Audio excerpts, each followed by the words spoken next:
dar as boas-vindas também para quem está vindo pela primeira vez na semana.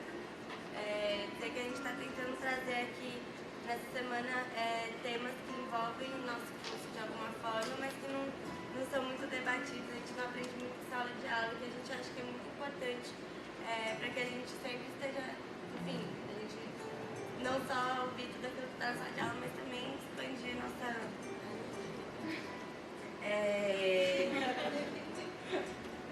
enfim, refletir, pensar de outras formas, poder entender o nosso curso também sob outra perspectiva.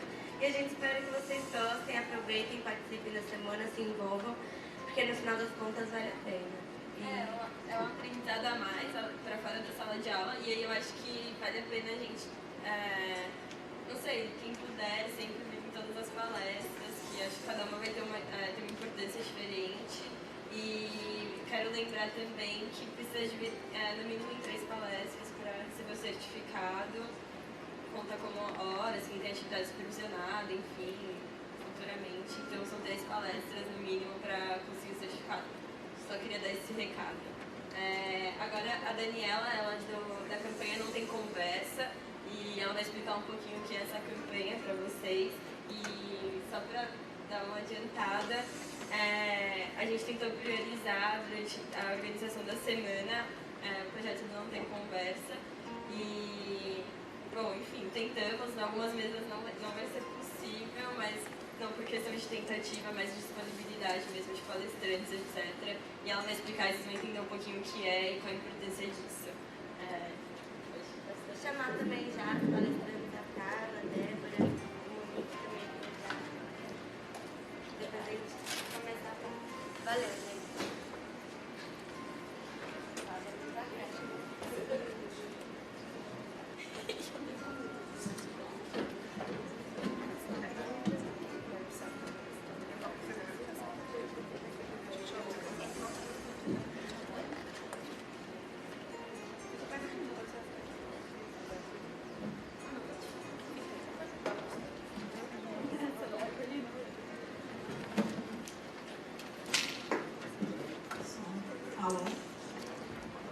Antes de mais nada, bom dia, parabéns pela semana, é sempre legal mesmo essas atividades complementares, né, onde a gente consegue debater outras coisas que fogem da caixinha, né, dos cursos, então achei bem legal por causa da gente falar a gente, porque a gente é uma iniciativa, mas não tem conversa ter sido convidado.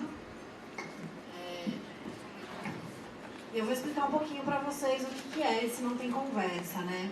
Bom, eu e um grupo de amigas minhas, assim, amigas e companheiras e tal, a gente começou a perceber que na maioria dos espaços de fala, de espaços de compartilhamento de conhecimento, ainda hoje eles são prioritariamente compostos por mesas masculinas. Isso aqui é uma exceção,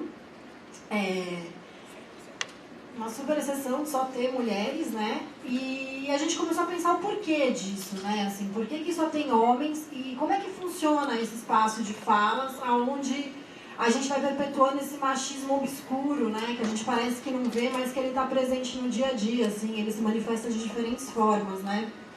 E aí nós criamos uma campanha. Essa campanha chama Não Tem Conversa. Ela é parte do pressuposto que mesas que só tem homens, cis, classe média, né? Essa mesa mais uniforme, se só tiver homens não tem conversa porque não tem diversidade de assunto, não tem pluralidade de pontos de vistas, você não tem uma diversidade de vozes mesmo, né? Nesse sentido. Como que funciona, cara? A gente tem um site, é bem simples, é uma campanha super simples, ela nasceu em julho desse ano e ela deu uma bombadinha, assim, né? Até a primeira vez que a gente fala num evento, assim, sobre ela, mas enfim, vamos lá. A gente tem um site que tem um manifesto, onde a gente conversa diretamente com os homens. Então, a gente assim, acredita que a coisa deu certo, porque foi a primeira vez que o movimento feminista falou assim, não vamos do feminismo para o feminismo, vamos começar a tocar os homens, e os homens mais sensíveis ao machismo. Então, nesse site a gente tem um manifesto, onde os homens sensíveis, né, à nossa causa, eles são signatários públicos, né, do Não Tem Conversa, e aí eles se colocam numa posição aonde? Se eles forem convidados para uma mesa que só tem homens, eles não vão e eles indicam uma mulher para o seu lugar. Esse é o plano perfeito. Sim, uma coisa super simples e tal. O que aconteceu? Quando a gente lançou a campanha, a gente teve bastante signatários mais populares, vamos dizer assim, né? Então, sei lá, o Gregório do Vivier, que é um cara, né, bacana, assinou e bombou. Paulo Miklos, Mundano, o Abramovay. A gente teve uma repercussão muito rápida porque a gente percebeu que era uma causa muito simples, muito fácil de trabalhar e que os homens também se identificavam com isso, assim. Então foi isso, a gente criou, a campanha tá rolando, é um site onde vocês, homens, assinam. A gente dá algumas instruções de como proceder quando vocês ficam nas dúvidas, né, de como sugerir. Porque, assim, por incrível que pareça, tem algumas mini coisinhas legais, assim. A gente teve feedback de organizadoras de evento falando assim, ah, não, mas isso é machista. Tipo, o que vocês estão fazendo é machista. Ou os homens que assinaram e cederam lugar para mulheres, a gente falou assim, pô, mas conta a história, né? Conta, publiciza ela, né? Conta que foi uma mulher na mesa que foi legal. Ah, não, mas eu não quero ser o homem bonzinho que tá aparecendo, que tá dando voz para as mulheres, porque e aí os homens também se sentiam encabulados de contar as histórias, assim. Então a gente tá um pouco nesse processo, assim, que é uma campanha super simples de conscientização só desses espaços, onde a gente vem buscando trabalhar também a conscientização por parte dos organizadores de eventos, então é muito bacana isso que você trouxe, porque a nossa meta final é que a gente tenha mesas daqui a um tempo onde a gente tenha mulheres, homens, negros, índios, brancos e que, enfim, que essas mesas tragam pontos de vista completamente diferentes para os debates que a gente tem. E a gente começou por uma questão de gênero, porque estava mais assim, na nossa mão, mais tangível e um pouco mais fácil, né? Porque ainda a questão, por exemplo, étnica, você ainda tem uma dificuldade ainda um pouco maior de arrumar palestrantes. Eu acho que ainda é um pouco, né? Eu ainda acho que não na verdade, é uma falta de buscar, assim. E tem uma coisa que a gente não percebe, só para eu concluir, que é assim, quando a gente dá espaço de voz e fala, a gente vai criando um círculo vicioso, né? Então, ou seja, as pessoas que falam sempre, elas falam melhores, elas têm mais bagagem, elas lidam melhor com o público, elas têm um currículo melhor. E aí você vai criando um ambiente onde essas mesmas pessoas são as que estão nos mesmos eventos. Quem frequenta bastante eventos sabe que as pessoas, as mesas são muito parecidas e você está sempre vendo as mesmas pessoas e sentando com as, sabe, assim, você não dá essa oportunidade, assim. Então, nós deram um pouco essa. Então, por isso, meninos, assim, entrem no site, não tem conversa.wtf, assinem, divulguem nas suas redes, assim, e a gente também criou, para as meninas que querem debater um pouco mais, uma coisa super simples, que a gente tem uma comunidade no Facebook que chama Tem Conversa. E aí ela foi a coisa mais legal que aconteceu, porque assim, de repente as pessoas viraram patrulheiras de eventos. E agora a gente tem um exército de patrulheiras de eventos. Só essa semana a gente fez incisão em 5 eventos. Tipo assim, muito legal o seu tema, parabéns e tal, mas não tem uma mulher na mesa. Evento do IPEA, evento do Cocidade, que teve aqui em São Paulo, mesa de abertura, não tinha uma mulher. Evento do Geografia Anarquista na FEFELESH, só homens, 6 dias de programação. E, assim, isso em uma semana, tá? Eu consigo citar pra vocês. Porque daí a gente juntou uma mulherada e aí cada uma foi pra sua linha de temática, né? Seu setorial, a linha que você atua. E aí, com isso, a gente começou a provocar os eventos e a gente tem recebido respostas muito positivas, assim, da galera, poxa, não pensei, ou poxa, pro próximo, ou tem uma desculpa de não conseguir também, enfim, né? Tem N fatores, né? Então, estão todas convidadas, quem quiser entrar, hashtag Tem Conversa na comunidade, uma comunidade só de meninas. E os meninos assinem e ajudem a gente aí a fazer mesas mais legais, mais diversas e plurais. É isso, gente. Obrigada. Oi, gente, rapidinho só para avisar que a gente está atrás da audiovisual. A gente não está conseguindo tirar, mas já está vindo. Agradável. E outra coisa que a gente está passando o computador para assinar a petição. Tem uma petição online, então não tem conversa, a gente está passando aqui o computador para vocês.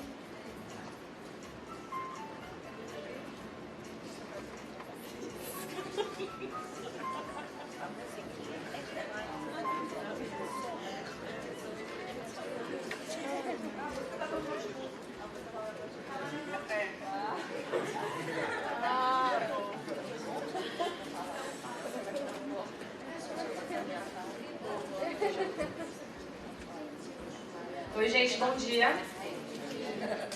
Eu sou a Débora, eu sou formada aqui em Relações Internacionais e estudei no meu TCC a área de Gênero e Segurança e pretendo continuar estudando agora na pós-graduação, caso eu passe. E eu vou mediar a mesa hoje para vocês. Quem vai compor é a Monique Goldfeld. Ela é professora e pesquisadora do Programa de Pós-Graduação em Ciências Militares da Escola de Comando do Estado-Maior do Exército e estuda a linha de Estudos de Paz e da Guerra. E professora, coordena o MBA em RI na FGV. E a gente vai começar por ela. E a Carla Cristina Garcia, que é formada, mestranda e doutora pela PUC, dá aula em RI há bastante tempo na temática, muito antes do curso ser interessante para os outros professores, acreditem. É a resistência do nosso curso nessa área e uma grande amiga. Mas vamos abrir, a gente vai começar pela Monique, elas vão ter 20 minutos cada para expor e depois a gente abre para perguntas. Bom dia. Queria, antes de mais nada, agradecer o convite e o empenho das meninas todas, né, enfim, cuidando, né, da organização e da proposta do tema. Queria, enfim, na realidade, fazer uma apresentação talvez mais introdutória, né, para a gente tratar do tema, que é a questão das guerrilheiras curdas de uma maneira geral, mas eu acho interessante ressaltar duas questões. Primeiro, como fala, né, professor do Programa de Pós-Graduação em Ciências Militares, é uma coisa que todo corpo assusta, mas essa é uma trajetória que eu estou seguindo que faz parte, inclusive, de uma mudança de inserção das mulheres que eu acho importante ressaltar. Né? Eu tenho toda uma trajetória, eu sou historiadora do começo ao fim, isso é uma identidade muito importante para mim. Historiadora internacional, né? Vesti dois chapéus, acho, para mim, a história é muito importante para entender as relações internacionais, tem uma trajetória muito longa no CPDOC, da Fundação Getúlio Vargas, e venho trabalhando há muito tempo com o Oriente Médio, né? Enfim, é uma exceção também de estudo de área que a gente não tem tanta tradição. E desde fevereiro desse ano eu trabalho no programa de pós-graduação em Ciências Militares e eu brinco que eu faço parte de uma revolução que está acontecendo. A cada passo que eu dou na ICM, né, eu sou civil, eu sou acadêmica, eu sou mulher e eu sou judia. Era engraçado que isso nem era um tópico para mim, depois eu entendi que isso também, né, vem sendo uma questão interessante. E justamente agora, atuando na ICM, eu venho mudando a minha agenda de pesquisa especificamente para questões, né, de defesa e de segurança. Tenho trabalhado com terrorismo e com operações de paz no Oriente Médio, mas cada vez mais, por conta dessa minha atuação, me interessa pelo papel das mulheres nas Forças Armadas, e as mulheres nas Forças Armadas brasileiras começam a mudar também sua inserção, vão começar a entrar na AMAN daqui a algum tempo. Então, só para um pouquinho de história, e o segundo ponto que eu queria ressaltar enfim, alguém que trabalha, né, com o Oriente Médio durante muito tempo, vivi muitos anos, morei 5 anos em Israel e depois na Turquia, desde 2010 já indo à Turquia, tanto para fazer trabalho de campo, como participar de congressos, e a questão de gênero é essencial, né, nesse lugar, né, enfim, é interessante, vou trazer um pouquinho esse olhar que vem, né, dessa questão pessoal, não é minha agenda de pesquisa, isso que eu queria ressaltar. Eu abro aqui o slide com uma foto, eu acho interessante também ressaltar isso, não sei se vocês estão acompanhando, a gente tem um problema, a cobertura do Oriente Médio de uma maneira geral é muito precária, a gente ainda, né, traduz das agências estrangeiras, às vezes tem um correspondente em Jerusalém escrevendo sobre Istambul, que é igual de São Paulo escrever sobre Istambul, né, enfim, ainda é bastante precária. A gente já começa a mudar nos últimos tempos, né, a gente já tem alguns programas de televisão, eu fiquei particularmente até amiga dos meninos do Não Conta Lá em Casa e do Que é Mundo é Esse, que acabaram justamente de fazer uma série de programas sobre o Kurdistão, nesse momento exatamente estão na Europa, tratando da questão dos refugiados. Mas temos algum olhar feminino interessante para a região, sobretudo da Adriana Carranca, que nesse exato momento está no Kurdistão iraquiano e vem fazendo uma série de matérias. Eu acho que o Estadão também está publicando aqui em São Paulo, mas no Rio está saindo pelo Globo. E essa foto da capa é da Alice Martins, que está acompanhando com ela. Então, eu queria ressaltar também isso. A gente é muita novidade ainda, a gente tem que lutar, né, para ter uma presença feminina em painéis acadêmicos, um olhar, né, para o Oriente Médio de maneira geral, um olhar feminino para o Oriente Médio, enfim. Vou tentar ficar atenta ao tempo. Eu, particularmente, falo muito rápido com esse sotaque carioca, e se eu acelerar, por favor, né, me parem. O que eu pensei, né, de fazer essa introdução com vocês? Primeiro, falar sobre as mulheres no Oriente Médio de uma maneira geral, né, as mulheres, né? Depois apresentar brevemente a questão curda, E, por fim, falar das diversas lutas curdas e das mulheres curdas no momento.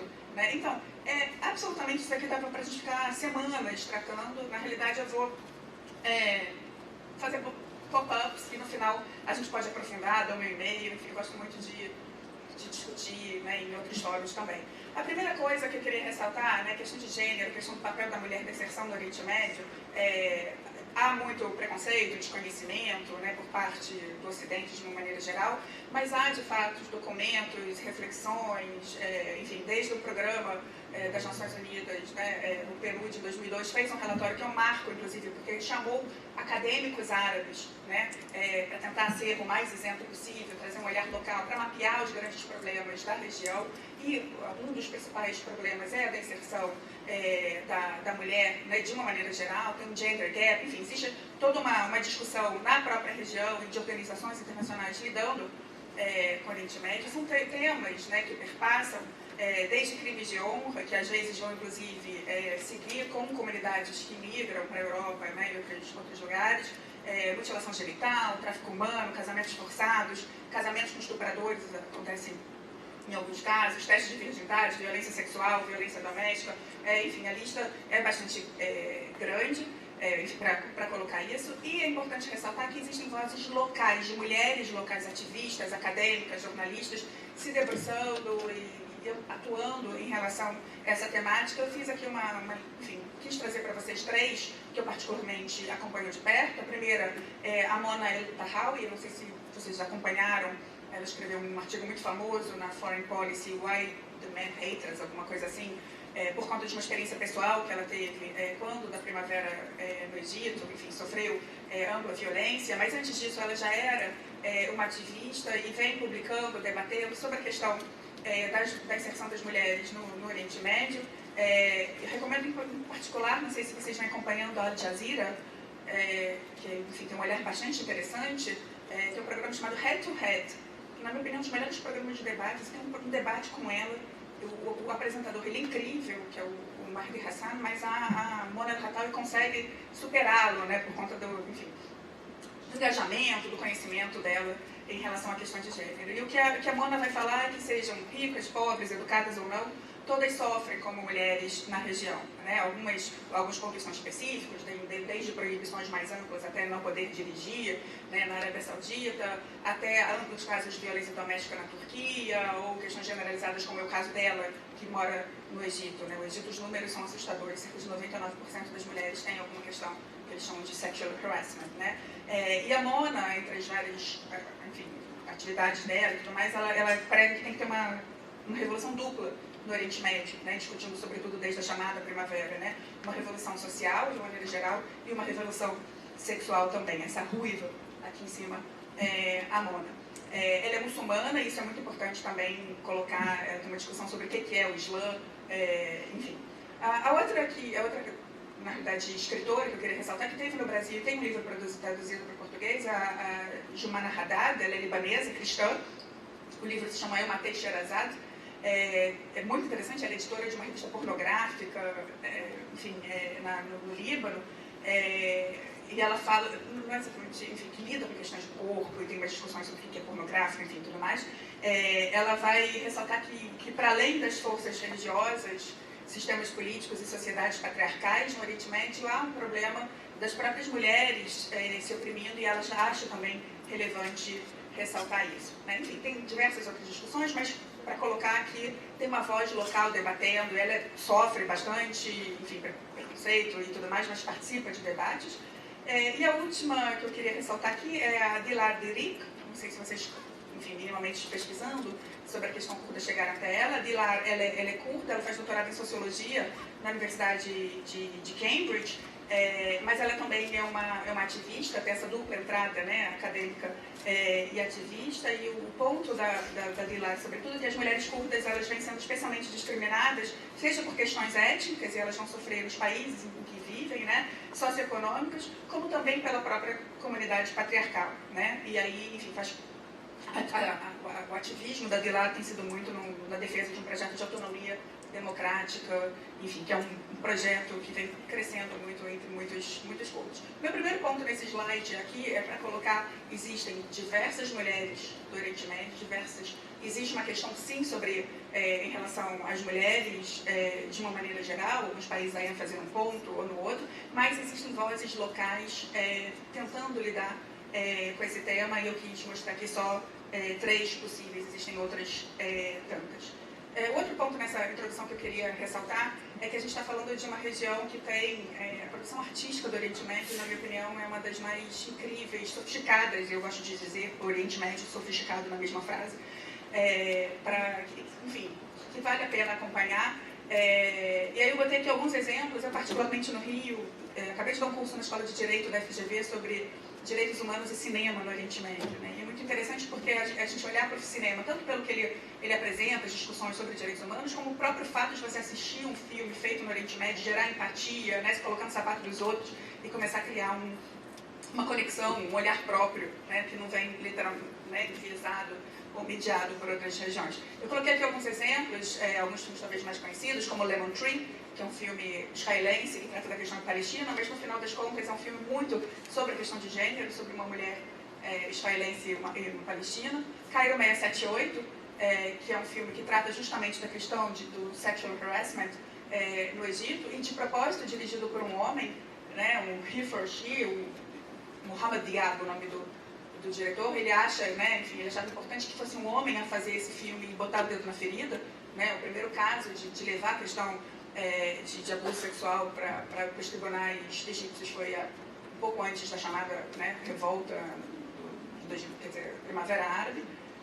Um libanês, aqui que é o Caramel, que é quase que um Sex and the City em Beirute, mas é bem interessante porque também mostra a pluralidade das mulheres, né, que é da Nadine Labak, que é bastante, enfim, atuante nesse ponto. Enfim, tem uma filmografia muito grande, mas que mostra também, né, essa tentativa desse olhar, sejam das próprias mulheres ou da questão do gênero, né, numa agenda. E eu coloquei aqui 2 livros também, enfim, que também permitem esse olhar, né. Um é Olhando Lolita em Teherã, da Azar Nafisi, traduzido para português, incrível, né. A Azar hoje ela está na Johns Hopkins e ela dá aula de literatura ocidental de propósito, né. Como ela pega a literatura ocidental, como ela vai pegar Nabokov para refletir sobre o Estado autoritário, né, enfim, especificamente sobre o Irã. É um grupo de leitura que ela organiza e é muito interessante. E o outro é talvez da principal escritora turca, que é Elif Shafak, chamado Honra, que é justamente sobre a questão de crimes de honra. Então, só para colocar aqui nessa introdução para vocês, eu poderia falar horas sobre isso, né, tem uma ampla produção artística que trata dessa questão e que mostra, enfim, olhares locais, né, que permitem a gente vislumbrar um pouco essa pluralidade. O segundo ponto que eu queria tratar, né, é do Kurdistão, de uma maneira geral. Eu acho muito interessante porque nos últimos tempos finalmente descobriram os curdos. A professora Carla estava falando de uma aluna que alguns anos atrás teve muita dificuldade de levar adiante um trabalho acadêmico. Eu, semana retrasada, estava numa banca no Núcleo de Estudos de Oriente Médio, lá no Rio, né, na UF. Começamos a ter, né, acadêmicos. O menino, o Thiago, na realidade, um aluno de RI da UF, e ele foi fazer intercâmbio na Dinamarca e descobriu a diáspora curda na Dinamarca e acabou fazendo um trabalho etnográfico, porque eu acho que, aliás, internacionalistas têm que aprender a fazer etnografia cada vez mais, e fez uma dissertação incrível, um caso de mestrado, inclusive, com um trabalho de campo muito, muito raro.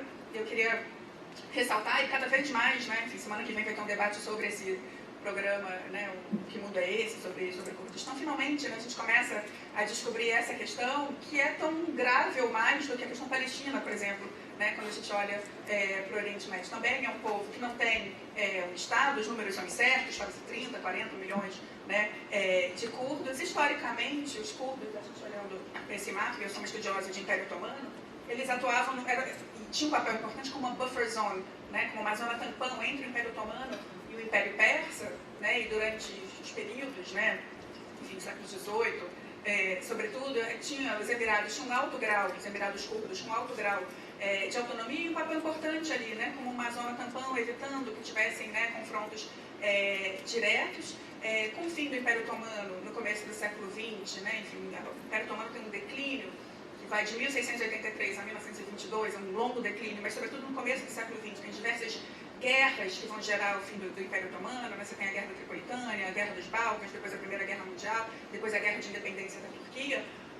Houve até uma iniciativa em que poderia se falar no nacionalismo curdo, houve uma presença, por exemplo, de uma comitiva curda no Tratado na Paz de Versalhes, né?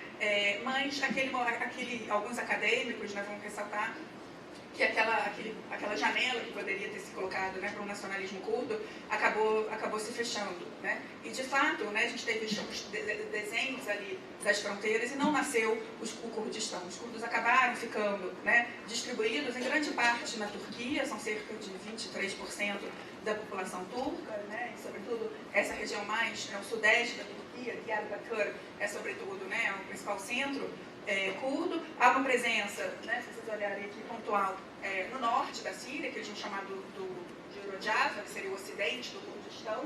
Há uma presença forte no Iraque e há também uma presença no Irã. Há uma presença muito pequena, que vale ressaltar, no Azerbaijão. Se vocês olharem a Armênia, tem um pedacinho aqui da Armênia, que é o território de Nakhchivan, é um território que não é conectado, né? E há uma presença curda importante ali também, na própria Armênia, na Geórgia, né? Mas de qualquer forma a gente fala da presença, né, dos curdos nesses estados de uma maneira geral.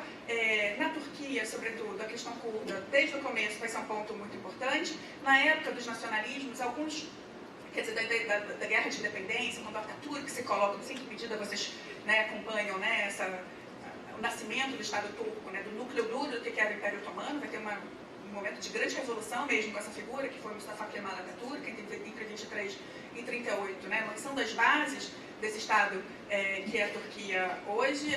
No primeiro momento houve um certo apoio curdo a esse Estado, temendo que o Estado armênio tomasse territórios que tinham uma presença curda, ou que os armênios pudessem querer reagir à forma como foram tratados pelos curdos em outros momentos e tudo mais.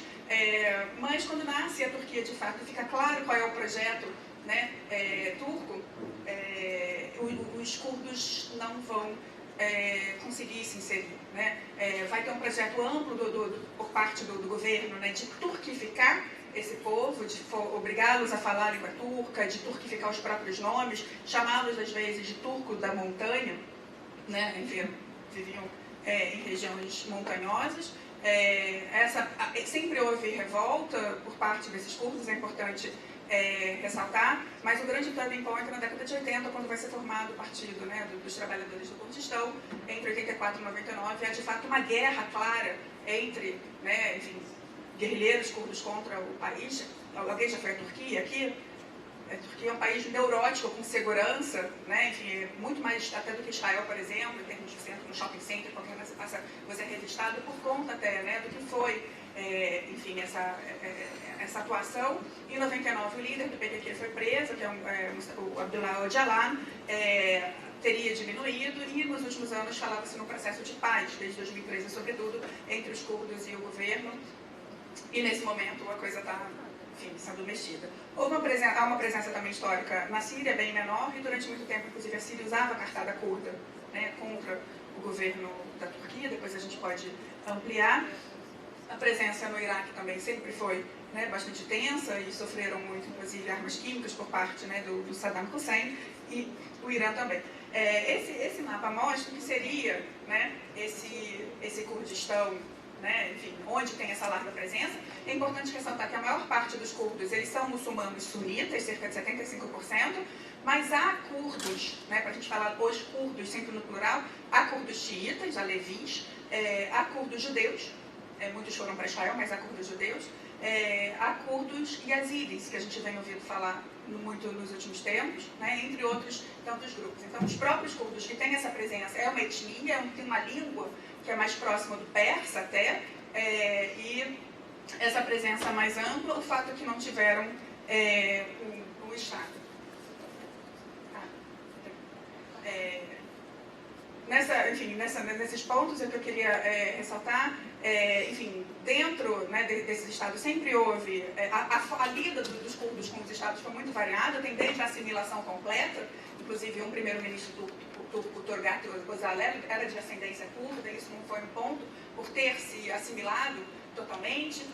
Há uma larga presença ao longo do tempo. Muitos curdos vão imigrar da parte mais oriental, só voltar para o mapa aqui, da Turquia, para cidades como Istambul, Bursa, em busca de melhores condições de vida, né? E muitos vão ter uma atuação, e é muito crescente nos últimos tempos, né? De querer, na realidade, a Turquia tem que entender que é um país muito mais plural e que abriga no seu seio também os curdos, que os curdos têm uma cultura, uma língua própria, então querem mostrar que são turcos curdos. Há também esse tipo de disserção. Alguns se assimilam totalmente, outros, né, querem mostrar que a Turquia é mais complexa, outros vão, não, temos que ter um Estado próprio e vão participar de um nacionalismo mais amplo. E nos últimos tempos também há essa ideia de uma confederação democrática, né, de que é importante manter essa identidade curda, mas também, né, discutir outras questões mais amplas em relação à democracia, em relação à sustentabilidade, em relação às outras etnias. E isso é bastante representante, sobretudo, no partido chamado HDP, que foi criado em 2012 e que está fazendo um papel importante agora no ambiente eleitoral da Turquia. Então, meu ponto, né, os curdos estão espalhados nesses 4 estados, sobretudo. Eles são basicamente muçulmanos sunitas, mas têm variações entre si, e tem variadas inserções também em relação aos estados onde estão, e muitos também vão emigrar para a Europa e vão ter diáspora, né? Eu gosto muito, eu brinco com os meus alunos de Oriente Médio, estão tontos, não estão entendendo muito bem, então começa a fazer sentido o Oriente Médio. Desconfio muito de quem tem certeza absoluta, eu sempre brinco que eu desconfio dos especialistas em Oriente Médio, somos todos estudiosos, empenhados em entender essa complexidade. E a questão curda é importante ter em mente, né, essa complexidade.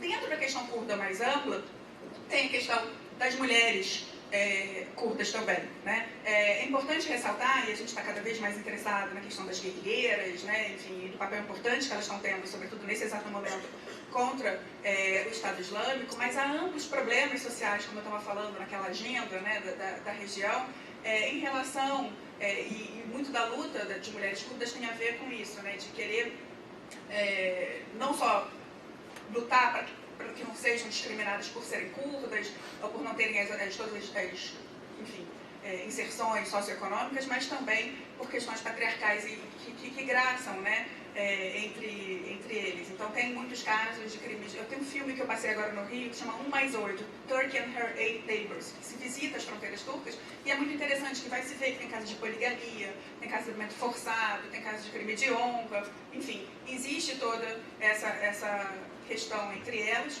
Eu peguei algumas fotos avulsas aqui, né, para mostrar também essa variada inserção. Então a primeira, né, são mulheres curdas chorando agora, né, por conta do que está acontecendo nesse exato momento, né, de confrontos com o governo da Turquia. Uma mulher curda, Yazidi, né, fazendo uma manifestação, né, enfim, contra a abdução de mulheres curdas.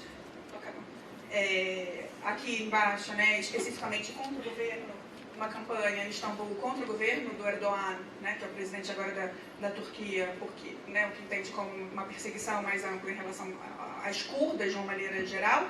E aí, de propósito, eu botei aqui a Heli Luv, não sei se vocês conhecem, né, que agora está fazendo muito sucesso. É uma outra forma de atuação, de ativismo. A Heli Luv, né, você vai passar o vídeo dela, então ótimo, vocês vão ver, que é uma cantora, ativista, incrível, e que também é uma forma. O meu ponto aqui, eu poderia colocar diversas imagens, e existem também diversas lutas e diversos ativismos que não necessariamente chegam, né, às armas. E aí o último ponto que eu queria colocar é que existem também as mulheres curdas em armas. Não é novidade, como eu falei, ao longo do século XX, né, houve sempre, né, revoltas por parte dos curdos, e as curdas fizeram parte delas. O PKK em especial, né, que é o Partido dos Trabalhadores do Kurdistão, e de propósito essa imagem está pequena, mas as guerrilheiras estão entre os homens, e eu queria ressaltar isso, né, enfim, desde a década de 80, né, um treinamento com luta, né, de igual para igual.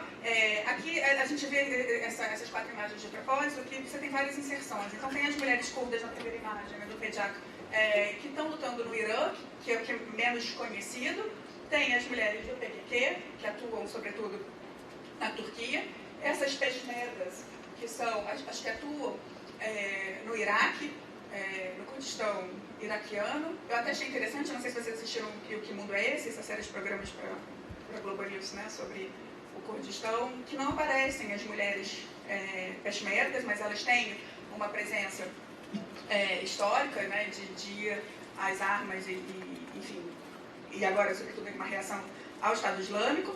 E aqui em cima é a que a gente tem que prestar mais atenção, eu acredito que a Carla vai focar sobretudo nesse caso, que são o YPJ, que é uma milícia de mulheres. Na realidade, você tem um partido político que é afiliado ao PQQ na Síria e que tem, já tinha um braço armado com homens e até misto. Em 2013 foi criada uma milícia feminina e que vem fazendo, enfim, tem tido um papel muito importante na retração, sobretudo na resistência ao Estado Islâmico, sobretudo no norte da Síria, e também eles conseguiram, ano passado, por exemplo, trazer as yazidis que foram levados para o Iraque. Então, nessa pluralidade toda, as mulheres curdas, elas também vêm pegando em armas, vêm tendo um papel importante nos últimos tempos, sobretudo contra o Estado Islâmico, e nesse exato momento também numa luta contra o governo da Turquia. Esse mapa aqui, ele mostra, enfim, a luta, sobretudo em relação ao Estado Islâmico, mas no âmbito da guerra civil na Síria, se vocês olharem a parte mais cinza, Kobani, e ali a parte mais próxima, Tal Hamis, foram criados 3 cantões praticamente independentes, com autogoverno, e a inserção dessa milícia, digamos, curda feminina é muito interessante, porque essa é uma região que há larga presença curda, mas é também muito multiétnica. Tem uma presença árabe, tem uma presença turcomana, e eles vêm fazendo um experimento enfim, de autogoverno muito interessante, enfim, de não só tentar atuar democraticamente com esses grupos étnicos de uma maneira geral, mas também com equivalência entre homens e mulheres. Depois a gente pode voltar para cá. O que eu queria concluir, enfim, nessa um monte de pop-ups que eu abri aqui para vocês. Primeiro, é ressaltar que existem muitas mulheres no Oriente Médio e são variados os problemas, Enfim, abuso sexual mais amplo no Egito, violência doméstica talvez e crime de honra na Turquia, enfim, mesmo entre as... Enfim, no Oriente Médio tem também não árabes, como Israel, Irã, enfim, você tem diversas questões em relação a essas mulheres, e há uma luta por direitos dentro e fora das religiões. Então, é importante também ressaltar, e queria ressaltar o movimento Musawa, que vem sendo bastante forte, foi criado na Malásia, mas vem ganhando força, e a própria Mona El-Hatawi é uma pessoa atuante nesse, que é um movimento chamado Igualdade, que é a ideia de reformar e discutir o próprio Islã por dentro, e a lida com a questão familiar e com a questão das mulheres. O outro ponto que eu queria ressaltar é impossível essencializar a mulher curda, embora seja importante ressaltar seu papel atual de resistência ao Estado Islâmico, no sentido de todas as mulheres curdas estão pegando em armas e estão, enfim, se voluntariando, tendo treinamento e atuando de maneira bastante precária, porque tem embargo e pouco apoio internacional. Sim, há uma presença forte e é muito importante, mas, enfim, existem outras formas de inserção dessas mulheres curdas também, E o último ponto é que a luta atual ela se dá contra o Estado Islâmico, de maneira geral, e estão tendo um papel muito importante, inclusive tem toda uma simbologia, já que esse discurso islâmico, pretenso islâmico do Estado Islâmico ser morto por uma mulher, enfim, guerrilheira, anula, enfim, não entra nos céus, você tem toda uma interpretação nesse sentido. Então, por um lado você tem essa luta, e ela é relevante, mas por outro lado, o último ponto que eu queria ressaltar é que a Turquia está vivendo um momento de eleições, aconteceram eleições parlamentares em junho, há um projeto político por parte do presidente de mudar o sistema político, colocou um grau alto para que o partido curdo, que é o HDP, não entrasse no parlamento, conseguiu, ao contrário de todas as expectativas, passar a barreira dos 10% com o HDP, que é um partido que é mais do que curdo, inclusive ele tem coordenação, ele tem um líder homem e uma líder mulher, ele tem toda uma agenda em relação ao LGBT, às questões LGBT, a questão de sustentabilidade, meio ambiente, uma agenda bastante ampla, mas a agenda curda é muito importante. Então esse partido conseguiu quebrar essa barreira, e com isso não foi uma vitória fácil por parte do AKP garantir essa presidência. Então vão ter novas eleições no começo de novembro. Então há uma interpretação de que o governo turco vem atacando presenças de guerrilheiros do PKK, sobretudo no Iraque, tem mais a ver com uma mudança política interna do que, enfim, do que com uma guerra em si, porque os curdos, enfim, a ideia agora é mostrar que os curdos são terroristas e que há uma ameaça internacional tentando unir o governo, né, falando que há necessidade de um governo forte, que o Erdogan é essa pessoa e que isso possa mudar nesse panorama eleitoral. É isso, enfim, quis só chamar a atenção de algumas questões e estou totalmente aberta depois para a gente discutir. Obrigada.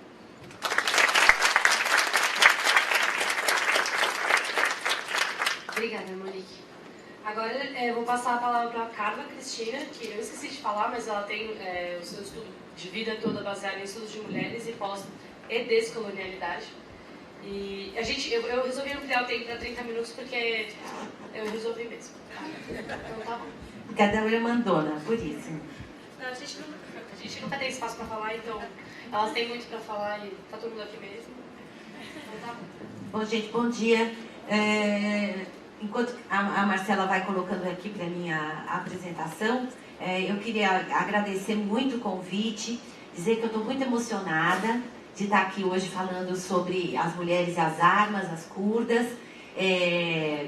porque há muitos anos aqui no curso de Relações Internacionais a gente tem tentado falar a respeito dessas questões mais específicas em relação à condição feminina dentro das relações internacionais, e não tem sido uma luta fácil, né? E nos últimos anos, ainda bem que vocês nasceram, né? Porque assim, esse tema tem sido cada vez mais requisitado pelos alunos, o que me deixa muito feliz. Depois de 18 anos dando aula nesse curso, né? É a segunda vez em 18 anos que eu consigo ter uma disciplina optativa para a gente tratar de certas questões. Então isso tem me dado cada vez mais alegria, né, de saber que a gente pode tratar desses assuntos num curso tão bacana e importante quanto é o de Relações Internacionais, né?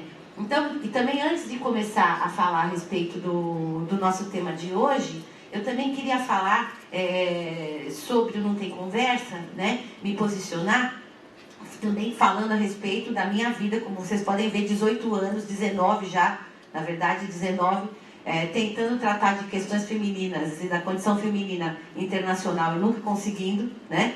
Imagina a mesa, né? Nunca. Mas mais do que nada, tem uma outra coisa meio não, totalmente escrota, que é o fato de que a gente recebe um tipo de convite assim. Então, as pessoas estão reclamando que não tem mulher para vir falar. Será que você não pode vir? Né? E aí, antes eu respirava fundo, mas agora não respiro mais, porque eu já perdi completamente a educação. Né? Mas é que tem uma coisa maluca que é assim, tanto faz o assunto que você possa tratar. Né? O importante é ter uma mulher na mesa para cumprir a cota zoológico. Você precisa estar ali sentada, né? Não interessa a generalidade sobre o que você pode falar, né? Que é uma coisa que nós temos que tomar cuidado agora, que nós temos um movimento tão bacana quanto esse, né? Antes de convidar uma pesquisadora, saber se ela tem algo a dizer sobre aquele assunto, porque senão fica isso que eu estou dizendo para vocês, que é o que eu recebo 2, 3 vezes por semana. Tanto faz o assunto que eu trato, sabe por quê? Porque tanto faz o que eu vou falar. Né? Porque, afinal de contas, o que uma mulher tem a acrescentar em qualquer assunto? Não importa. Né? Isso é muito complicado, por quê? Porque que é um pouco o que nós vamos falar aqui, o que eu quero falar hoje aqui com vocês sobre as curdas. E que eu falo sempre para a galera. As armas do amo, elas nunca vão derrubar a casa do amo, como disse Audre Lorde. Tá? Não vai adiantar eu sempre chamar uma mulher, como ela diz nesse texto, se for para ela falar sobre a sua própria condição da jaula que o amo me dá. Que é essa, por exemplo, de poder falar de mulher num espaço que é absolutamente patriarcal. Né? Como se as mulheres, os indígenas, os negros, né? Essas indiferenciações, né? Que somos nós, mulheres, indígenas, negros, essa coisa que não tem uma especificidade de nada, né? Não pudéssemos falar sobre nada que não fosse a nossa própria experiência histórica, corporal e etc. Então, não podemos abstrair sobre nenhuma questão, né? Como vai fazer sempre um grande homem branco, né? Eurocêntrico. Então, é sempre importantíssimo lembrar disso, né? Que a gente agora tem um espaço importante que é, vamos sim exigir que mulheres sentem na mesa para falar sobre aquilo que elas estudam, que pode ser sobre qualquer coisa. Meninas, lembrem-se, vocês podem estudar o que vocês quiserem. Vocês podem ser astronautas, astrofísicas, internacionalistas, estudar o assunto que for. O que vocês não podem nunca mais, tá? É achar que alguém vai te chamar porque você é uma mulher internacionalista. E aí você vai falar só sobre essa sua condição a partir de ser uma mulher. Isso, as feministas têm nos alertado faz pelo menos 40 anos, né? Falando em 40 anos, estamos completando 40 anos este ano, do Ano Internacional das Mulheres, decretado pela ONU. Né? Então, é importante que a gente aqui, entre internacionalistas, tenhamos isso em mente. O que aconteceu nos últimos 40 anos em relação à condição feminina dentro do âmbito internacional que a gente possa ter acesso. O que tem acontecido? Que tipo de lei, que tipo de tratados e etc. a gente tem conquistado, né, nessa questão mais ampla internacional. Isso é muito importante que vocês saibam, que vocês tomem pé para saber em que lugar nós estamos na fila do pão. Nós quem? Brasil. Dentro deste âmbito dos tratados internacionais em relação à condição feminina. Isso é muito importante, tá? Enfim, então aí agora eu vou, dentro desse âmbito, falar um pouco a respeito das curdas, mas como eu não sou especializada em Oriente Médio, não sou especializada na questão curda, eu quero dar algumas ênfases aqui nessa nossa fala. Então, a primeira questão é essa, quer dizer, há uns 6, 7 anos, eu e uma aluna, dei durante muitos anos aqui no RI uma disciplina de metodologia de pesquisa. Quase morremos 6 meses para conseguir fazer um projeto. E eu dizia para ela, não desista das curdas, não desista das curdas. Né? A gente ficava assim, que nem louca, e fizemos um projeto que ficou mega meia boca, né? Porque a gente não achava de jeito nenhum material, né? Sobre elas. Que material? A que material eu estou me referindo? Né? Ao material das curdas falando por elas mesmas. Né? Eu queria muito que a gente conseguisse agora, né, essa altura do campeonato, isso já tem uns 6, 7 anos, por conta das redes sociais, por conta, enfim, de um monte de coisas, hoje em dia a gente tem um pouco mais, não digo muito, né, acesso à produção das curdas, né, sobre a sua condição, porque isso também, né, é muito importante que a gente não se esqueça que, para além das agências estrangeiras, para além dos estudiosos europeus, há uma produção importantíssima das mulheres árabes e das curdas, né, em especial, sobre as quais nós vamos falar e ver um pouquinho, e que a gente tem, como estudantes, como estudiosas do assunto, obrigação de escutar. Tá? Antes de sair analisando, a gente tem que ouvir o que as pessoas estão dizendo que essas mulheres estão fazendo. Tá? Então, com isso, a Marcela vai aqui me ajudar, porque eu sou um lixo absoluto com tecnologia, gente. Completamente feudal, pré-industrial.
Gente, eu quis começar com esse vídeo, um pouquinho só para vocês conhecerem a Aisa San, porque ela é uma heroína curda para muitas mulheres curdas, já que ela era proibida de cantar em público, e ela teve que deixar todos os amigos, todas as famílias, ninguém falou com ela nunca mais, porque ela se recusou a ficar quieta, ela se recusou a ficar calada. Né? E ela é, portanto, uma grande heroína para as guerrilheiras curdas, exatamente porque ela usou a sua voz como arma. Então, uma das armas que as curdas têm é a sua voz, né? Além das outras. Bom, aqui, tá? Eu queria começar, tá? com a Zera, que é essa jornalista, tá? Bom, em primeiro lugar, deixa eu explicar por que tem esse nome apresentação, para que a liberdade não seja apenas um desejo. Porque esse é o nome de um folheto que a Organização Autônoma de Mulheres e Lutas no Kurdistão fez em homenagem às mulheres que morreram em combate. Né? E é por isso, então, que essa minha apresentação tem esse nome, porque é um pouco sobre isso que eu quero falar para vocês. Né? Então, a Zena, que está aqui que está aqui nessa foto, tá? Ela tem na mão dela a foto da Arin. Eu não sei pronunciar os nomes, tá, gente? Mas depois eu posso passar para vocês bonitinho. A Arin Virkan, né? Que morreu, né? Ela é do YPG, que morreu em 2014 numa ação em que ela conseguiu libertar 200 civis, né? Em uma batalha contra o ISIS numa aldeia. Né? E ela então faz essa foto segurando a foto, né, da Arin, e é importante também lembrar que depois de horas e horas combatendo, né, quando ela viu que não tinha o que fazer, né, porque ela ia, enfim, acabar sendo presa pelo inimigo, ela acabou então se matando, justamente para não ter que se submeter à tortura, ao estupro, que certamente ela seria submetida, né? Essas fotos que eu estou mostrando para vocês, tanto da Zerra, quanto da Sherry e de várias outras mulheres que vocês vão ver agora aqui, elas fazem parte de um grupo, de um coletivo, tá? De jornalistas, de escritoras, de fotógrafas curdas, que tem uma agência de notícias, né? Que se localiza numa cidade da Turquia, eu não sei falar, você que sabe, Diyarbakir, né? E elas então montaram essa agência de notícias composta por mulheres, escritoras, jornalistas, fotógrafas, né? E elas então compartilham esse projeto, né, entre 20 mulheres fixas e mais um monte de colaboradoras, todas são correspondentes, né, na Síria, no Irã, no Iraque, né, elas são editoras, todas só são mulheres. O projeto continua o projeto existe porque existe um sistema de assinatura, enfim, isso que a gente vem fazendo sempre, né? Elas então vão todo dia convivendo num mundo que é machista, num mundo que tem códigos de conduta patriarcais, dos mais duros, né? Como a gente sabe, né? Mas elas vão se armando de coragem, de caneta, de máquinas, né? Justamente para não se colocarem no mundo como a tradição quer, né? Eu queria então que vocês vissem a cara dessas mulheres, né? Porque é a partir do que essas mulheres escrevem que eu tenho me dedicado a entender um pouco qual que é a questão curda. Né? Porque são elas que são curdas, são elas que estão vivendo, são elas que estão podendo falar a respeito disso muito melhor do que eu, muito melhor do que um europeu que possa olhar de fora. Por que eu digo isso? Primeiro que as pessoas que aqui me conhecem sabem que eu tenho uma dificuldade grande com essa coisa eurocêntrica, né? E em segundo lugar, porque a gente encontra coisas do tipo, as mulheres são usadas pelos homens nas questões curdas, justamente porque você tem essa coisa de que se você for morto por uma mulher, você não vai para o céu, não tem 70 virgens, enfim, aquela coisa toda, uma maldição eterna, né? Então, que as mulheres nada mais são do que bucha de canhão nessa guerra, né? De novo são usadas pelos homens, de novo elas são mostradas na imprensa internacional, de um jeito ao contrário do que se mostra como vítima da burca, etc. Você mostra essas mulheres para dizer assim, olha como a gente é fofo, a gente não faz a mesma coisa que os outros fazem, né? A gente tem uma coisa bem melhor, a gente deixa, né? Porque é isso, deixa, né? As mulheres fazendo o que elas quiserem.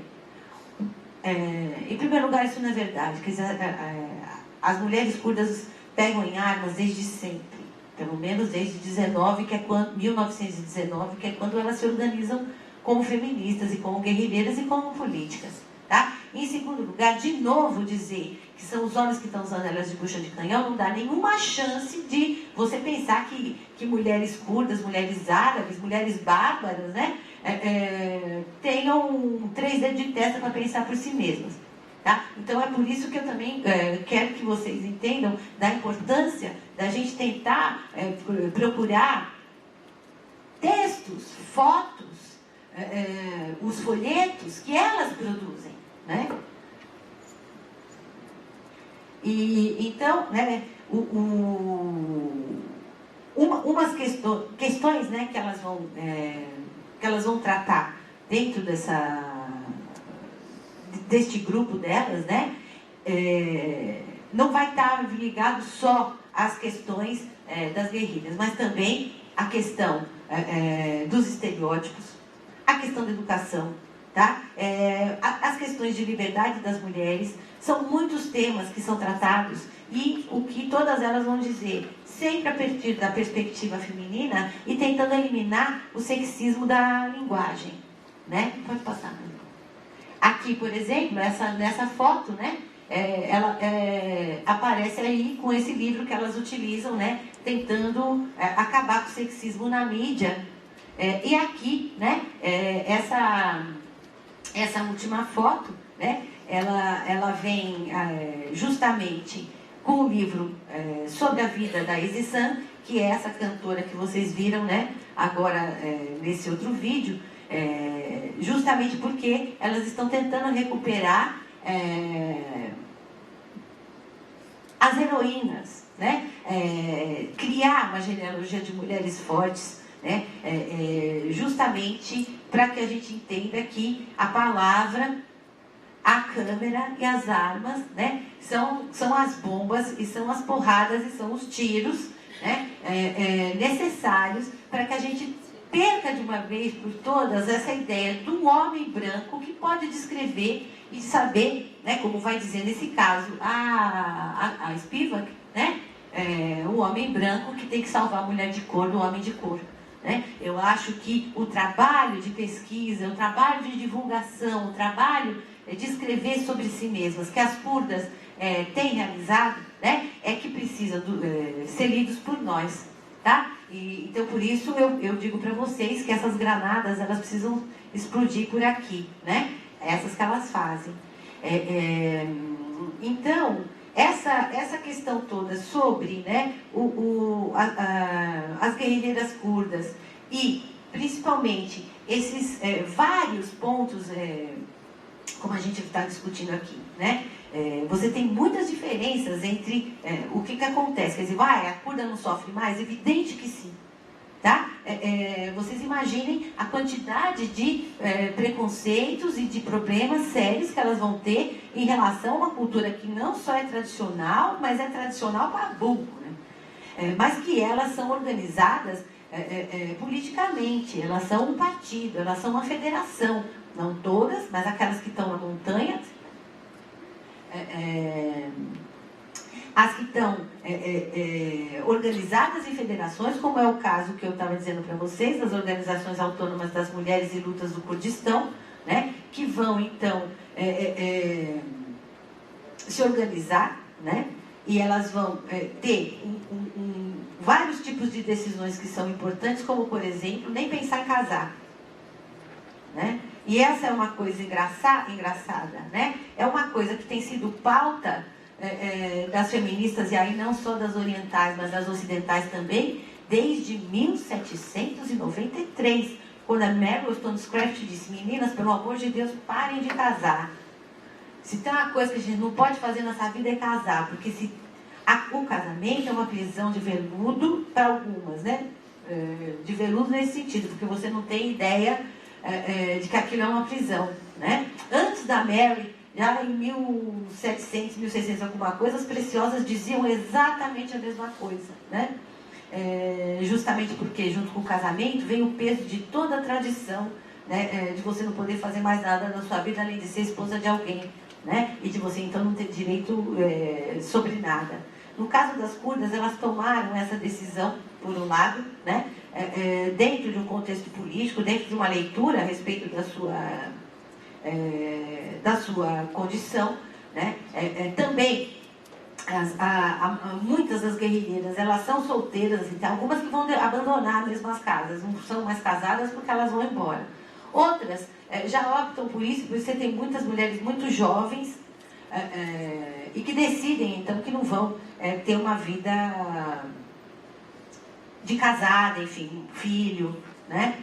Porque isso não vai ser possível, tendo em vista a quantidade de coisas que elas vão ter que fazer, tá? Desde os anos 90 elas estão organizadas, né? E a partir de mais ou menos 2005, o movimento das mulheres nas montanhas, em qualquer pedaço do Kurdistão desses todos que a gente viu, né? Você vai ter mulheres que estão, sim, no exílio feliz, né? Como muitas delas vão dizer, num sistema de mulheres autônomas, num sistema federativo que vai tomar como princípio de ideologia a liberação da mulher e o confederalismo democrático. Tá? Essas ideias todas que elas vão escrever, porque sim, elas escrevem, sim, elas vão escrever a respeito de si para que o mundo saiba, porque em uma das questões, em uma das partes do último livrinho, que custa 3 euros, viu, gente? O livro delas, o folheto, né? Elas vão dizer que isso que elas estão fazendo é uma coisa para o mundo, para as mulheres do mundo, para a liberdade das mulheres do mundo, não só delas, né? É importante dizer também que lá nesse coletivo de mulheres jornalistas e fotógrafos que eu mostrei para vocês, junto com as fotos das guerrilheiras, tem foto da Virginia Woolf também. Tudo, se vocês depois tiverem a curiosidade de entrar no site delas e tal e olhar, né, vocês vão ver que elas têm aí uma questão que é internacional, da liberdade das mulheres no mundo, né? Mas enfim, elas têm então essa ideia de que você tem que lutar dentro disso que elas estão criando nas montanhas, enfim, com tudo, né? A construção de uma sociedade livre, de uma sociedade sem patriarcado, sem capitalismo, né? E vocês também vão poder ver muitos documentários que se tem feito a respeito da vida e das mulheres guerrilheiras, né? Mas é sempre importante que vocês se lembrem disso, né? Que a Spivak coloca e muitas outras feministas árabes colocam. É muito importante que a gente não glamourize nem a tadinha, e aí eu vou lá e vou invadir o Iraque, eu vou acabar com o Afeganistão, porque eu uso sim mulher e criança como bucha de canhão, como todas elas dizem. Árabe não pensa, árabe não fala, árabe não faz, então eu vou lá salvar. Como eu posso fazer o oposto, tá? É colocar assim, olha só como elas são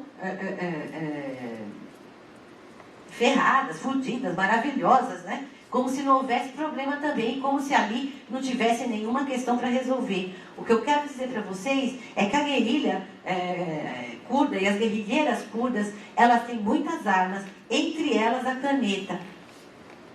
tá? E é por isso que vocês precisam, então, conhecer um pouco mais, né, o que elas escrevem. Então, aqui tem algumas fotos, né?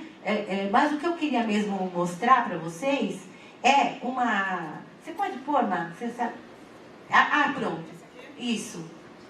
É só apertar? Por que eu queria mostrar isso para vocês? Peraí, deixa eu passar.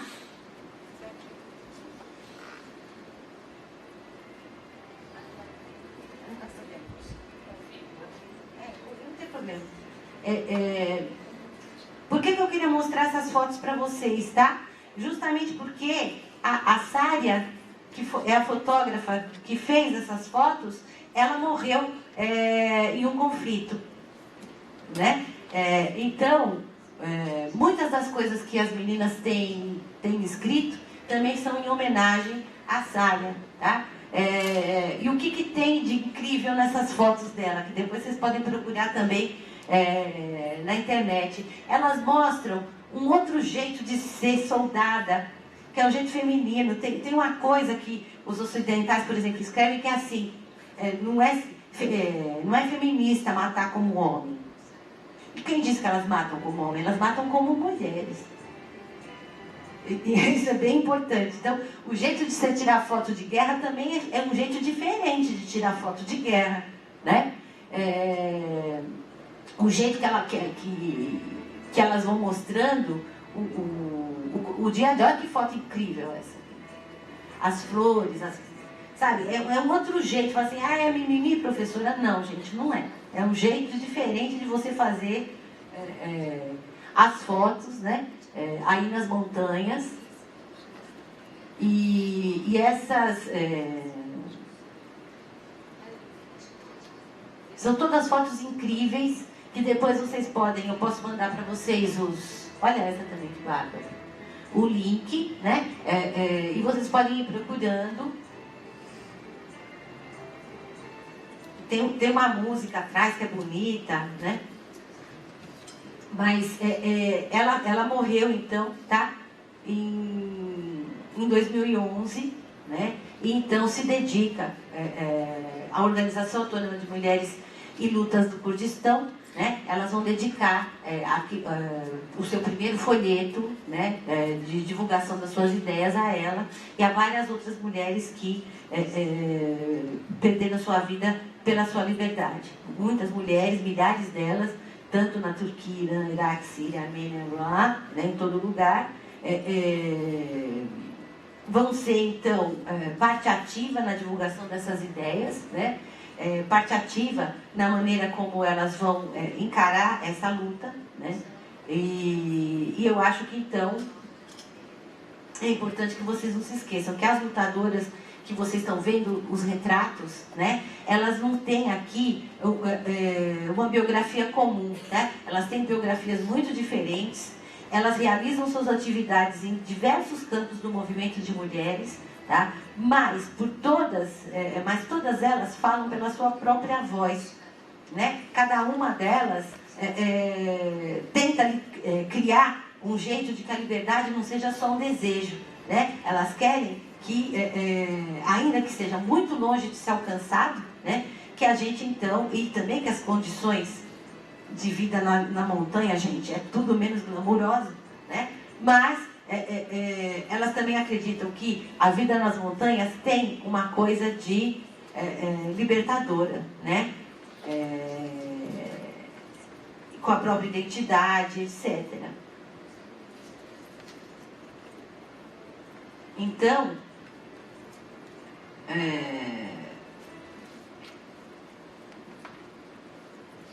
que é isso aqui, né? Que uma delas vai dizer, né, que essas condições são difíceis, que viver na montanha é difícil, mas ela traz elementos libertadores que possibilitam levar para frente uma discussão realista e séria.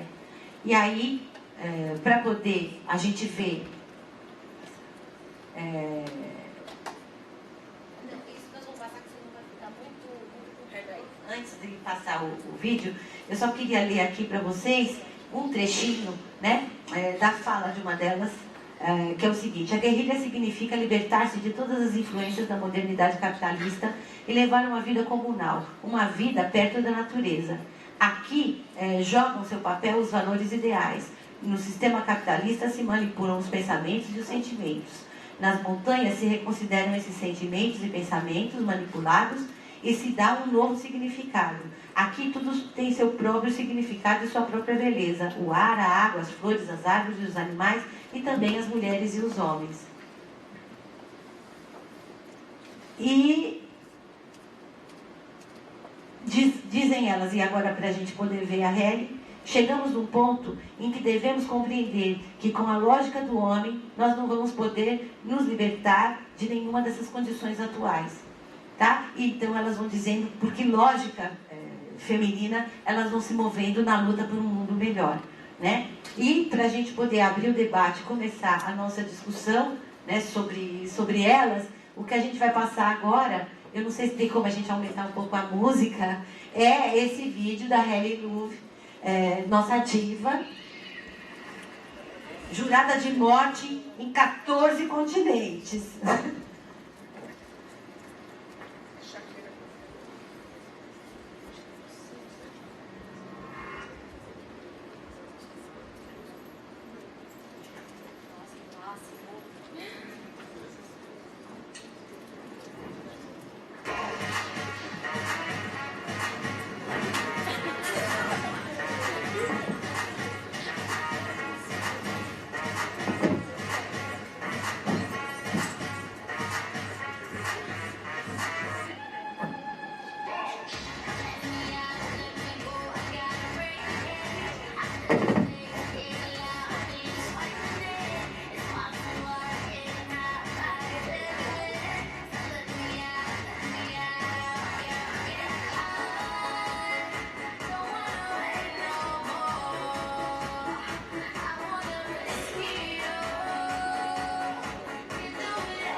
Bom, gente, ela tá jurada de morte, evidentemente, né? Filha de guerrilheira, um monte de menina aí participando, né? O que é importante para mim, né? De vocês verem entre a Exizan, que a gente viu no começo, né? E depois se vocês procurarem no Google outros vídeos da Exi, vocês vão ver a questão carregada daquela condição feminina que ela teve que gritar, né? A você 40 anos depois ver a nossa diva cantando toda dourada, jurada de morte, filha de guerrilheiro. O que aconteceu com essas mulheres nos últimos 40 anos? Isso. Tá? Então, isso é para que a gente nunca mais fique pensando que mulher árabe não faz nada, não anda de skate nem bota dourado. Né? É importante que a gente lembre que a guerra se faz com a caneta, se faz com a câmera, se faz com a voz. Né? E claro que com muita bomba também. Então, olha, muito obrigada. E agora vamos então abrir para o debate.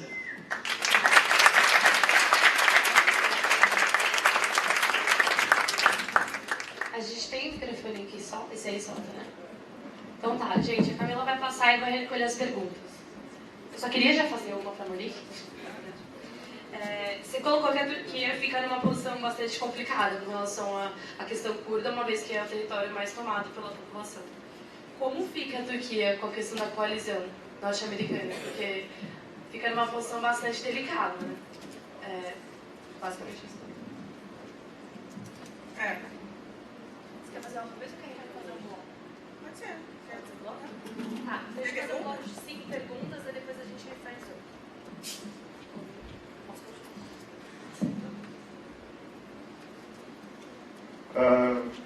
Eu tenho uma pergunta mais baseada assim, em fontes mais ocidentais, então eu não sei como manipulados são esses dados.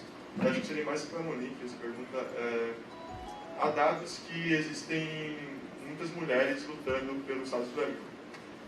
Eu queria saber se isso existe e por que elas estariam lutando pelo Estado Islâmico, porque é uma situação muito paradoxal, né? Porque é um Estado que oprime elas, né? Então, essa é a pergunta.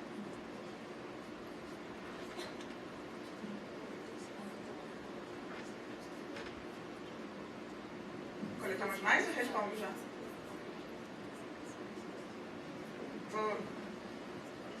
Enfim, as duas questões. A primeira em relação à Turquia e à coalizão, né?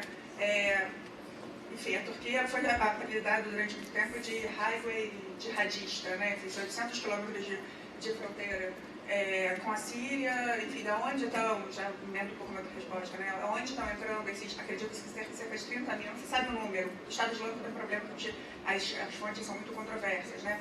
Da onde estão entrando esses voluntários que estão se juntando ao Estado Islâmico, aonde o Estado Islâmico está conseguindo vender o seu petróleo, o Estado Islâmico tem muitos recursos por conta do petróleo. Essa fronteira, né, vem sendo, enfim, bastante fluida e havia, a Turquia é integrante, né, da OTAN, enfim, havia uma desconfiança muito grande de que não estava se, enfim, vigiando, digamos, como se deveria, e uma análise muito comum, inclusive, de acadêmicos turcos, né, para a gente ter um olhar local, de que o inimigo do meu inimigo é meu amigo. No caso da Turquia, quer dizer, se o Estado Islâmico está lutando contra o Bashar al-Assad e contra os curdos, né, então, né, enfim, é melhor, estaria fazendo, né, um papel importante. Durante muito tempo a Turquia não se colocou em relação, né, enfim, ficava exigindo uma zona de exclusão aérea. E é importante também ressaltar que a gente vê a Europa gritando, a Turquia tem 2 milhões de refugiados.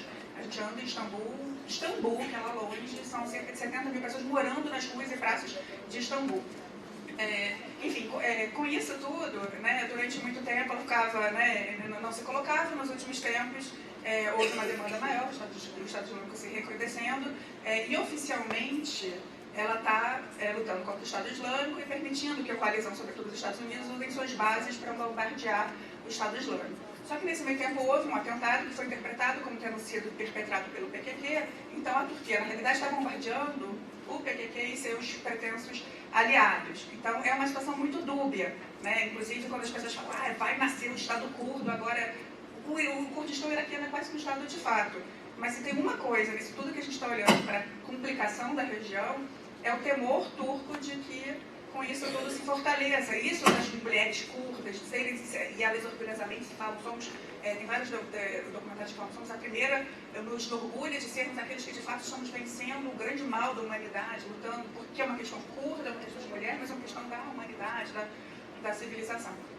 Enfim, só para colocar que a situação do governo turco é muito dúbia, sobretudo por isso, né? A questão curda. É interessante isso, né? Muitos curdos estão demandando cada vez mais a Confederação Democrática, já nem demandam tanto o nacionalismo, mas a percepção da opinião pública turca é que os curdos querem um Estado próprio e isso vai pegar um marco importante do seu país, e isso é um dos maiores temas.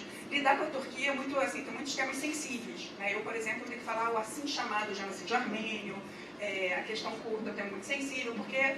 Né, enfim, esse Estado Nacional tem uma série de problemas. Então, enfim, dei uma viajada aqui para te falar o problema. A Turquia oficialmente, né, faz parte da coalizão, faz parte da OTAN, está liderando uma das suas bases para que sejam perpetrados ataques contra o Estado Islâmico, mas historicamente a situação é muito dúbia. Vazaram algumas informações de que teriam mandado armamentos para o Estado Islâmico, e a chave é muito mais essa, né, o inimigo do Bashar al-Assad, o inimigo dos curdos, mais do que ter uma afinidade, né, enfim, seria por aí. Em relação às mulheres, mulher ocidental, enfim, a questão das fontes são muito problemáticas sobre o Estado Islâmico de uma maneira geral. De qualquer forma, uma das principais fontes que a gente já tem em português, inclusive, só para a gente estar na agenda feminina, foi escrito por uma mulher, que é a Loreta Napoleone, fênix islamista. Eu recomendo um livrinho bastante introdutório. É uma das maiores especialistas em economia do terrorismo e tem um trabalho importante nesse sentido. As fontes são muito dúbias. O fato, formas de agências ocidentais, né, dão a entender que seriam 30 mil ocidentais e que, de fato, muitas mulheres estariam se juntando ao Estado Islâmico. Mais uma vez, não dá para se essencializar.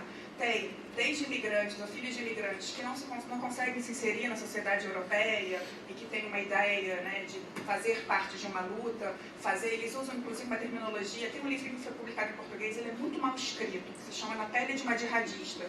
É uma jornalista francesa que se fez passar por uma francesa que se converteu e conversou com um jihadista por redes sociais.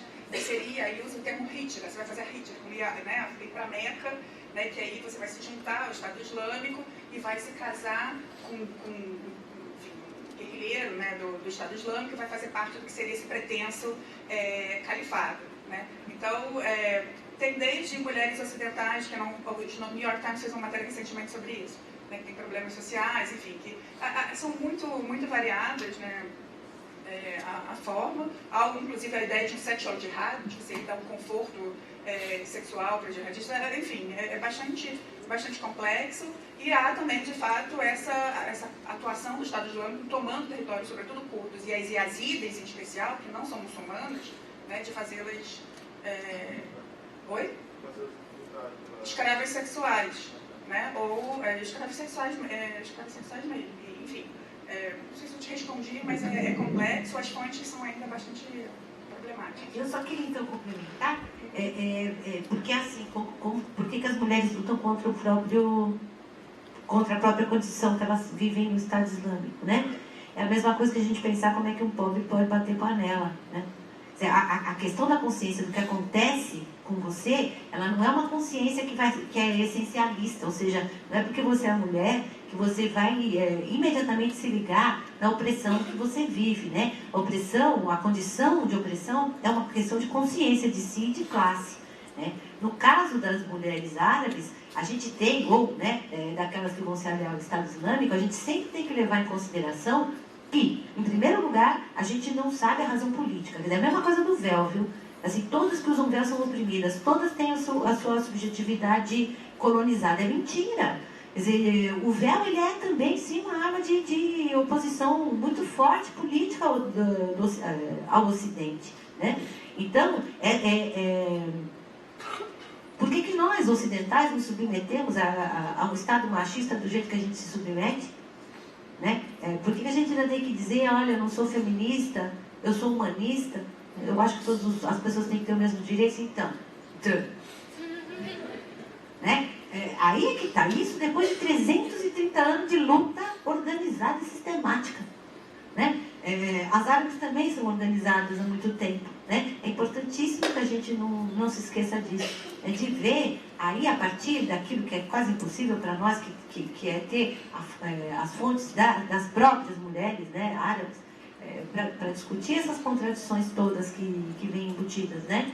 A questão é que a gente tem sempre que levar em consideração isso, a consciência de classe, quer dizer, em que momento, apesar de eu ter um monte de coisa que eu não concordo da Spivak, né? Essa questão do subalterno que ela coloca é assim, o subalterno é aquele que não consegue nem se ligar que ele é subalterno. No momento em que ele se liga que ele é subalterno, aí ele passa a ser oprimido, e portanto, como oprimido, ele pode se organizar, né?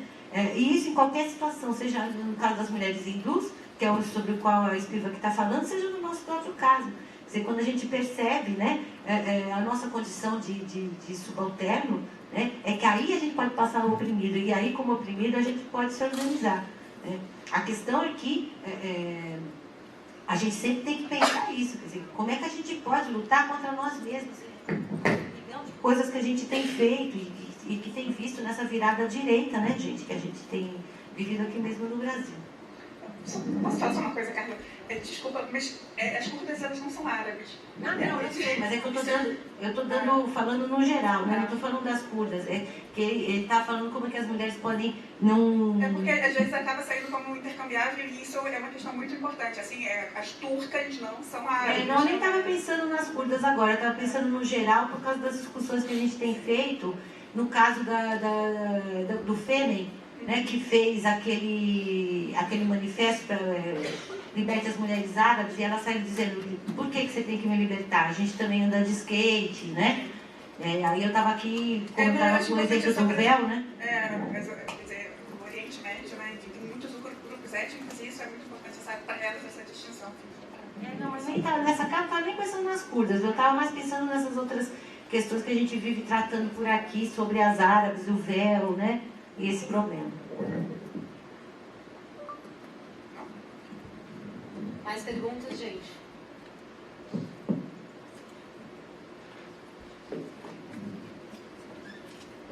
Bom dia, gente. Eu quero fazer uma pergunta para a Monique. Nós sabemos que tem um forte financiamento, principalmente dos Estados Unidos, para esses grupos que fazem o combate do ISIS, contra o ISIS. E eu queria saber se tem alguma discriminação para esses grupos que são compostos por mulheres. Se vai menos dinheiro, se não vai dinheiro. Mais um não, respondo.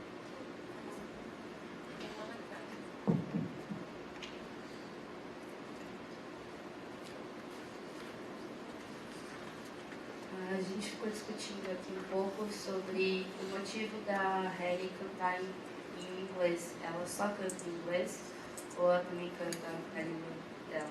Ou vocês não sabem?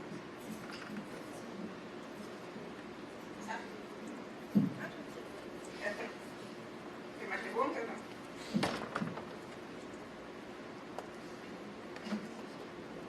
Eu queria saber qual que a percepção das mulheres curdas na região com relação à atuação da Rússia, como é que eles veem a Rússia. Fizeram a pergunta com relação aos Estados Unidos, né? Eu queria saber qual que é a relação com a Rússia, se ainda todos aqueles laços soviéticos, políticos, culturais, econômicos, se eles ainda fazem, quais efeitos eles fazem. Eu não sei se a Monique abordou na exposição dela, que eu infelizmente cheguei um pouco atrasado, mas eu queria saber qual que é o papel da Rússia dentro de todo esse contexto. Posso começar? Em relação ao financiamento dos Estados Unidos e a questão das mulheres, na realidade você tem, enfim, desde o começo da primavera, da revolta da Síria, que virou muito grande, né? Enfim, uma guerra civil das mais sangrentas e dos maiores dramas humanitários, né? Dos últimos tempos, havia a ideia de que se financiasse grupos para resistir ao Bashar, sobretudo o Free Syrian Army, né? Seria uma forma, né, de fato fazer a alteração política. O que acabou acontecendo é que muitos desses grupos integrantes acabaram debandando e se juntando ao Front al-Nusra ou ao Estado Islâmico, por um lado, né, enfim, levando armamentos e mesmo recursos, e também parte, logo no começo do Estado Islâmico, quando vai se expandindo, vai tomar armamentos e, enfim, que foram passados pelo governo norte-americano para o Iraque. E é muito importante também, eu vejo muitas pessoas falando, porque o Estado Islâmico tem toda uma estratégia, um conhecimento militar, que faz parte, que vem sobretudo por conta de militares iraquianos que debandaram, né, levando conhecimento militar, levando armamentos que tinham sido a princípio treinados, né, pelos Estados Unidos. Isso é um primeiro ponto. Em relação às mulheres especificamente, o que acontece com esses grupos, sobretudo com o YPG, esses grupos PG, PJ, né, no norte da Síria, eles são entendidos como grupos terroristas, por conta de uma afiliação com o PKK, que é um partido que é entendido como um grupo terrorista, por isso sofrem um embargo.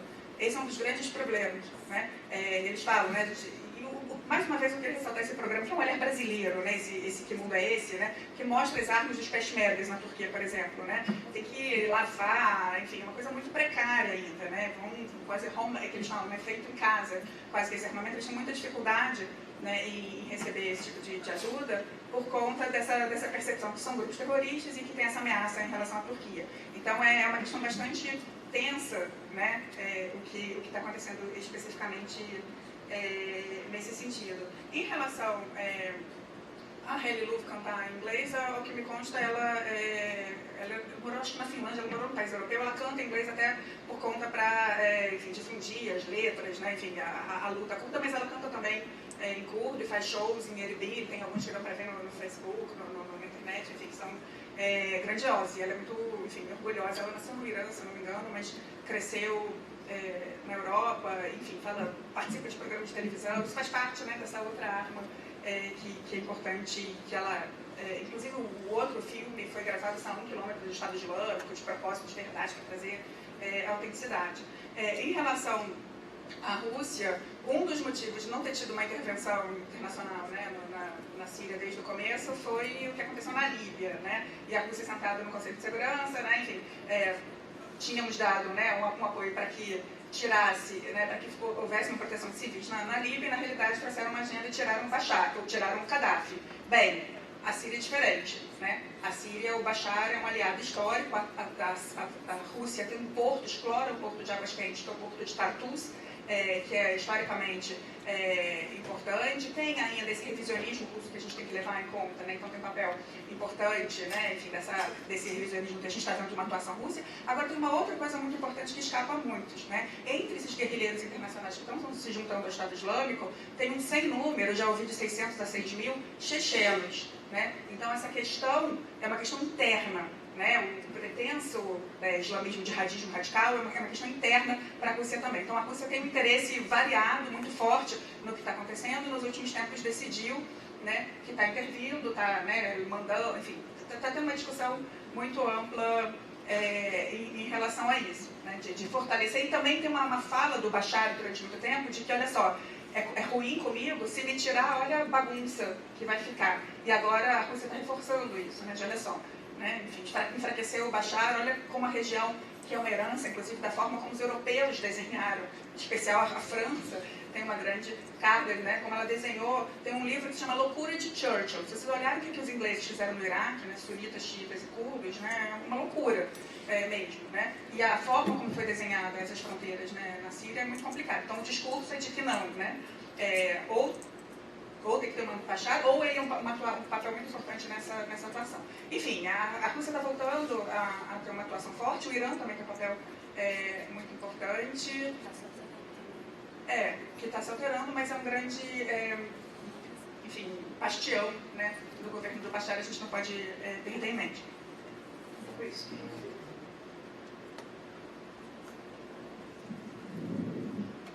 Mais alguém?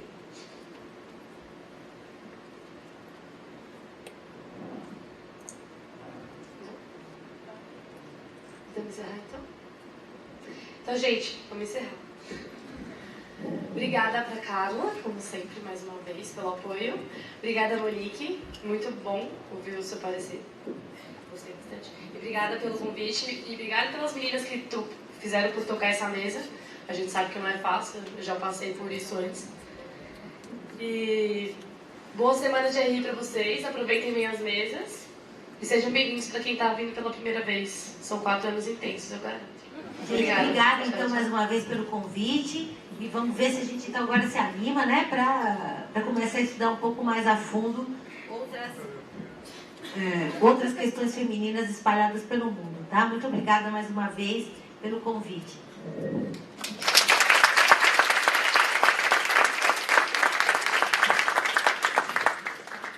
Gente, só para falar que as listas de presença estão nas portas para vocês darem um nome de vocês.